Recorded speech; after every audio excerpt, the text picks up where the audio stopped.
స్నానం చేసిన. అలాగే అమావాస్య, అమావాస్య ఏమవుతుంది? శుక్లపక్షం మొదలవుతుంది కదా, శుక్లపక్ష ప్రతిపత్తి. పూర్ణిమ అయ్యాక మర్నాడు కృష్ణపక్ష పాడ్యమి, ఆ పాడ్యమి నాడు.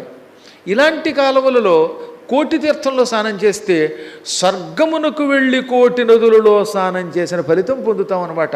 అందుకని రాశారు పాటలో, కోటి నదులందు సుస్నానముల్ చేయు ఫలమిచ్చు క్షేత్రాన్నవసించు శ్రీరామలింగేశ్వర అని రాయడానికి గల కారణం నిజంగా కోటి నదుల యొక్క సారాంశం అక్కడ ఉంటుంది కనుక.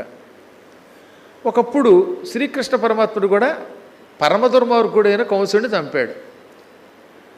నిజానికి కృష్ణుడికి పాపం ఎందుకు ఉంటుంది? కానీ ఆయన అన్నట్ట, మా మామయ్య ఎంతో దుర్మార్గుడు, లోకకంటకుడు, అయినా మేనమామని చంపడం దోషమని కొంతమంది పెద్దలు అంటారు.